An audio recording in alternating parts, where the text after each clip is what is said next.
So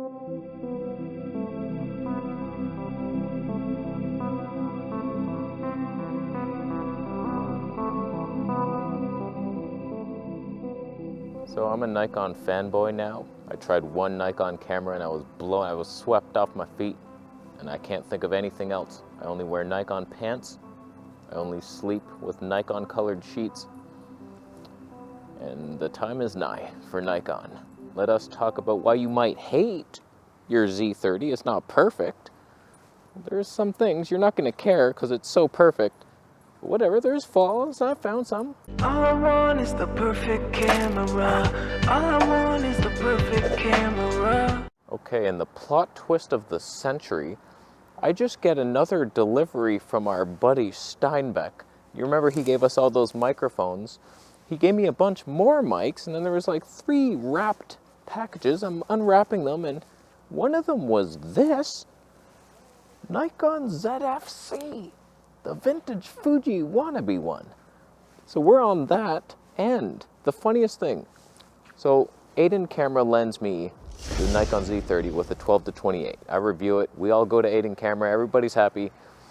So I'm searching, I'm thinking, I want to buy this thing, but it's like $869 on Aiden Camera, and I see one on Amazon Warehouse for like $520. I'm like, pounce button.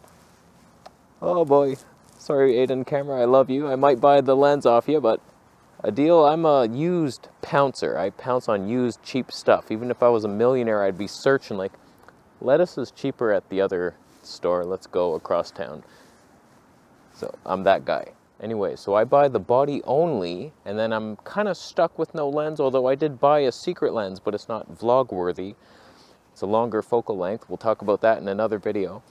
And so I'm thinking, I should have got the kit lens. I'm so stupid. Like, what if it's even better than this 12-28? Steinbeck sends it. So here we are on it. So now I have the lens. Life is good. You guys are generous. Thank you so much. So now we're on the ZFC with the 16-50. Let's see how that does compared to what I've been doing on the Z30 with the wide. Is it better? We shall find out. We're in flat, dynamic range boosted up there. Nikon exposing for whatever. You do what you want to do. Things you might hate. On paper, there's not much specs in the Z30. Even though we're on the ZFC, ignore that.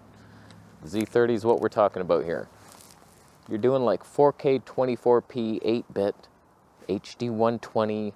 It's not great on paper, but that's kind of what makes it nice. You just press and go. You're filming, you're walking. You don't have to think much about it, and you're forced not to think. We'll get to that. But like for like auto mode type of stuff, aperture priority, just press record and go. It's a little shaky. That's one thing on here. You might not like the stabilization. There's no IBIS. That would make it heavier. But the lens stabe is my problem. They don't put like really good lens stabe in it. It's just like the bottom feeder lens stabe, as you're witnessing. If we actually wanted to walk, this is what would happen to your life. You like it? So this video is going to be mostly about the flaws of the Nikon system, even though I love it. One of the flaws is sometimes it will hunt autofocus. Kind of annoying. It's not perfect. Right now I've limited it to like this area. So hopefully it gets me, but like sometimes in the shade, bad things happen and it will hunt. I've changed the settings and it seems to be much better. Speed -2, tracking 5, whatever, like locked on kind of. It works. Not many lens options if you're in this system. Especially for vlogging, you have this kit lens or the 12-28. Nothing else. So like that's kind of annoying, but it's simple. I got to admit, it is simple. You just get the kit lens and you never leave that life. I don't mind it. What I do mind, however, is there's no real way to manually focus. There's no button. I got to dive into the intelligent quick menu thing. You cannot customize a button to just turn manual focus on, and there's no switch on either of the lenses. It's kind of annoying, and when I did try to manually focus on that 12 to 28, it was the worst ever. It was just not linear at all. Terrible. So manual focus could suck, but will you even use it? Probably not. See, like right now, the autofocus box is not on my face. I have no idea. There it is. I could have been in focus. There's literally nothing else to choose in that area. But like until Nikon sees the eye, it won't expose for you. So that's kind of a flaw. A little bit of a flaw there. You only have 4 custom buttons. There's so many buttons on the body, but you can't change any of them. And the ones that you can change, you can barely change them. There's one button that only gives you like 3 options. And one of them's like zoom, press record. Like you cannot customize this thing at all. So if you're thinking like, this will also be my wildlife camera, no. There's no viewfinder, you'll hate that. But just the buttons and the usability, like you're not a pro using this. You're just letting the gods take care of your shot. I don't mind. Now a pro and a con, the menu system. When you dive into the menu, it's very complicated. It's almost like old Sony menus, only worse somehow. It's not great, but the intelligent quick menu, the I button, that's great. And you can customize that, and so that kind of has everything you'd ever need. So not bad, but just like when you're trying to find something, there's so many things, and it's confusing because when I'm in video mode, stop showing me photo settings in the menu. Like gray those out or turn them off completely. Only give me the video stuff, because there's one thing that says customize the quick menu. And then I start doing that, and it's like, these are all photo based. And then you have to scroll down a little bit, and it's in a separate section. It was controls, customize, or go to video, and then same thing, customize iMenu. It doesn't, there should be a little icon or something for video. Glimmer, glass, hope, backlit technology. It's a black pro mist. I lied, it's not a glimmer. Not bad. So, no box for animal detect autofocus, at least when you're in slow motion. I did HD 120p, fantastic squirrel footage, very happy with it. It's just I could never tell while I was recording if it actually latched onto the squirrel. So it's like, usually they let you know with a box of some sort. It does nothing. See, we wait. Not reckon there, and now it'll brighten up, because it's like, oh, we should expose for his face. You get used to it. I expect it now, and I know it's gonna happen. Strange one, no spring door in the battery.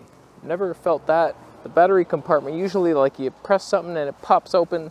Not this one. You gotta make sure it's pointed downwards to let gravity do the work, and then it's like, it's like being on top in bed. It's tiring.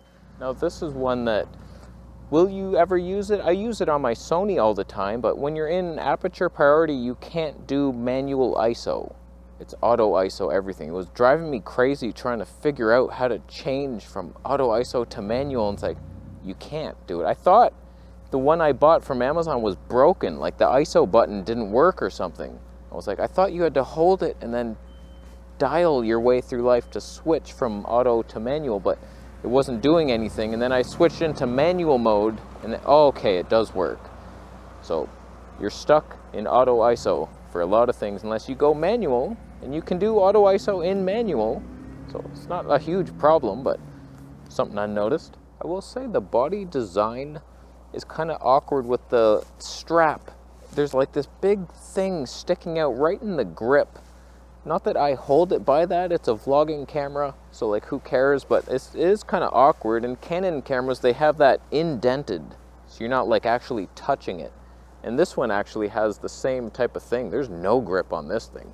Good luck with that. Oh my goodness. Now something I noticed, you can't really change many settings while you're recording. It's kind of ghetto and stupid, like why would you ever do it? But it's kind of fun when I'm in Sony, I can go into a picture profile and then like change the sharpness from high to low while I'm recording, so you can see the differences real time. Whereas if I did that here, I'd have to go to like lowest sharpness. Okay, this is what that looks like. Stop the recording, change it to high sharpness, press record. I don't know, it's fun to just see like, oh, this is what that setting does in real time. Can't do it. Now here's a problem with many cameras, not just Nikon, but once you save something to a custom mode, you can no longer change it from aperture priority to manual. It's really annoying because when I'm doing slow-mo out in the street, I like to be in aperture priority. Just let you think about exposure, and then I'm focusing on, is anybody in my shot? So it's like kind of annoying that I can't switch to manual. There's no way to do it. So like you would have to get out of your custom mode and remake another custom mode. It's stupidness. At least Nikon is superior to Canon in switching to slow-mo. I can't even fathom how I'm gonna live with that R8, the way it switches. You can't just go like 4K 24p to HD 180. You have to dive into the menu, turn high frame rate on, and then it defaults to 120 frames, and then you change that to 180, and you film in that for a bit, and then when you want to get out, you switch it back, it defaults to like 1080p, 60p, you gotta go change it again. My God. So I have a couple custom modes saved, but what if I want to do wildlife? Something bad could happen. One thing I've noticed is the Nikon Z30 tends to overexpose you. So now we're at minus 0.7. I made a couple videos at regular, and then minus 0.3 exposure compensation, EV, for those of us in the know. And that was still kind of bright. Now we're doing minus 0.7. And this one has a dial, kind of nice. Kind of nice, not gonna lie to you. No custom modes though. What am I gonna do there? But it's pretty easy to switch into slow-mo. Make good. It's heavier though than the Z30. Has a viewfinder. It's vintage. Wow. The one thing that's gonna drive me crazy to the ends of time, Marcus Picks. For those who don't know, that's his movie. Pretty good. Flying ships, explosions. Well, unique stuff. Opposite direction for the lens mount. Every other mount on Earth, you twist like a normal cap on a bottle. On righty-tighty, lefty-loosey. Nikon decided, let's be different. Let's do lefty-tighty, righty-loosey. No one's ever done that. Why'd you do it? It's so annoying. Everything about it, the body cap, the lenses changing, that's gonna do me in. If you're in multiple systems and you, oh, one of them's a Nikon, oh God, you're gonna break something and it's a plastic mount. I'm gonna turn it the wrong way. Oh, there's a chip in the polycarbonate. Oh boy. Is there any else? There's no charger or wind muff. So like you're charging in camera with a USB, good luck with that. So you have to buy an extra charger one day.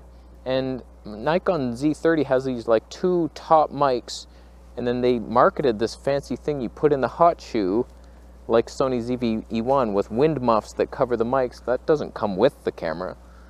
Gotta buy it. ZV-1 came with it, by the way. So that was pretty much it. I'm gonna change exposure comp to normal now.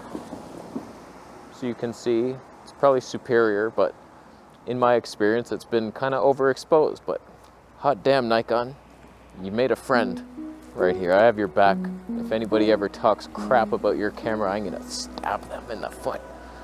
I like them. Color science is decent, stabe, abysmal. Using it, very friendly and fun. Everything in that quick menu, it reminds me of Sony. Very good. I'm happy. Preamps, somewhat respectable. Flippy screen. You've done well.